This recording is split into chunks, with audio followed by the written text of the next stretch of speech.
we busy people? Are we busy? Yes, I'd say we're busy. And we're so busy, caught up in what we do every day, that we don't always know why we're doing what we do. And yet, our why is the driving force behind our action. In fact, it's the defining factor that shapes your life. So, let's take the legendary Martin Luther King. Now, he wrote and gave, back in 1963, a very, very famous speech, I Have a Dream. And in that speech, he took people on his vision for civil rights movement and for racial equality. And with that speech, he inspired millions and millions of people, particularly Black American people. Now, what was it about his speech that caused such an inspirational or internal change in those individuals? It was the I Have a Dream bit, wasn't it? Passion, belief. His passion, his belief, right. Absolutely, all of those three things. Thank you, ladies, for helping me out there. All of those three things. So what made the difference to those people was not what he was saying, it was the destination, the vision, the dream that he was painting them. That's what they bought into, right? So they weren't interested in what he was going to do for them. What they were interested in is where was that going to take them? What's the destination? And that comes from emotion. Because, fact, people don't buy the plane. They buy the destination. Right?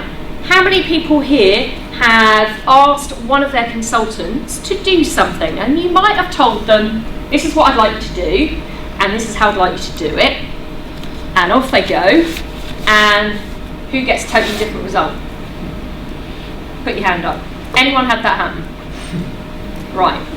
So, why is that? Because they don't understand why you've asked them to do what they're doing. Or maybe they don't believe in what you've asked them to do.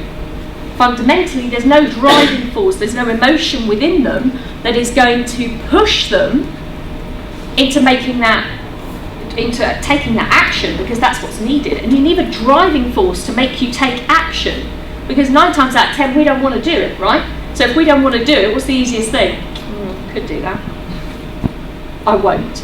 So they don't buy the plane, they buy the destination. I'd really like to keep thinking about that over the next 2 days, because when you're communicating things to your team, you've got to make sure that there is a why in it, and that they understand why you want them to do that. So here's another fact. 80% of people don't enjoy the job they do. 80%. Why? Because they haven't probably ever considered why they're doing what they do. Or it's not in line with their beliefs. So again, we focus on the facts, and what will happen is you may have people, you might even start to notice yourself saying these things, which is, well, what I want to do is I want to be a really good manager. I want to know how to be a good manager. I want to know what the actions are that I need to take to be a really good recruiter, or how to really give good service. Where's the why? It's not there. So we're talking about the facts and the detail, but we're not talking about what actually drives that action and that momentum. So it's not only individuals that will lose sight of their why. So I thought it would be good for us to just reflect. Oh, there's a spelling mistake. Reflect on. Can you spot it? Oh yeah, Katy. It's obvious. So Lehman Brothers. Okay, so their why was about creating community or creating value and effective through their business. And actually, what happened? Probably like a lot of banks, they totally lost their why, and they got some serious problems. IBM, their why got lost in their effective communication, and what they became was a business that focused on their what, which is we build big computers. Similarly, Nokia, who were, theirs was about we make easy communication, and actually what they turned into was we make mobile phones. So they were at one point the apple of the day, and now they're having to reinvent themselves. So here's the thing, if you're losing sight of your why as a business, at best, you're going to be an average brand, because your people won't follow you. You were saying, Stephen, your people won't follow you, and you won't gather momentum. And this is, this is a risky business. This is a problem that occurs for us as leaders and as business owners. So that gentleman leading the pack at the front there, that gentleman's a client of ours, a very big client of ours. That guy is called Jason, and Jason has been working with Centred Excellence. He first started working with Nikki about 5 years ago, would it be? Probably about 5 years ago. And at that time, Jason had completely lost his why. He was disillusioned. He was asking himself a question. He didn't actually know, I can't remember, why did I start this business? And he was in an uncomfortable place. Let's call it let's be honest, a bad place. And as such, he had demotivated staff. He was spending his time chasing a number rather than actually thinking about why he was doing what he was doing. He had 2 business partners that he was falling out with,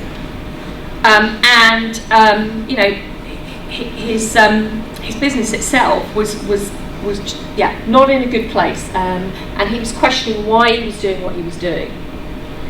Now, through a process and through working with Nikki at that time, he got reconnected into what his why was and why he was doing what he was doing. And the moment that he made that switch and that happened for him, he was then able to make different decisions and take different actions, because his why was propelling him in a totally different direction. It was clear, he had clarity. No longer was the fog around him of what am I doing, why am I doing what I'm doing.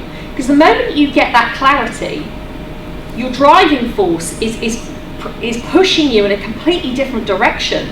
And some of you might have already experienced that yourself. Now, this made such a fundamental change for Jason that he won the Dorset Business Chamber Awards the following year, because he got his why so clear that he communicated that to his business, and he got them involved in what that why was. They understood the values, they believed in what they did, and the business totally shifted to another area. Now, Jason now does speeches for young people coming out of university and of college that are thinking about going into work.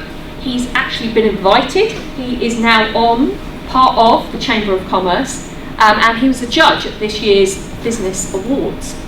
So his life has totally changed, and that was almost on the back of, or that clarity for him of where it was that he was going. Because a plan is one thing, you've also got to have the congruence in yourself to know that you want to push that plan. Because otherwise you can have a plan but you won't take action on the plan. So you've got to know what your why is. The other things that it will get you is it will give you the guiding principles as to what you do and how you do them. And I'm talking about this within your business. So what are the principles that you want your business to live, breathe and demonstrate through? It also gives your clients your reason for being. So what is it that your business is going to do for them? Because if we think about brands that have got that why right, who would you say they'd be? Apple, definitely. Facebook. Google, yeah. So what is it about what they do that makes the difference? You don't have to answer that, but yeah, there are a number of things. So what your why does is it determines your behaviour, because it looks at what you do and how you do it, because those behaviours and those values cascade through. So it reflects your values. And it also determines the sort of clients that you want to deal with, because once your why is clear, you don't just attract the right people to work with you in your business, you attract the right types of clients that are right fit for you. And it determines the people that you want around you. So who do you hire? And you can hire through your values. You know, that's a very, very important thing to do. Make sure that whoever you hire agrees with your values and your beliefs. You'll get much bigger shifts and performance from them.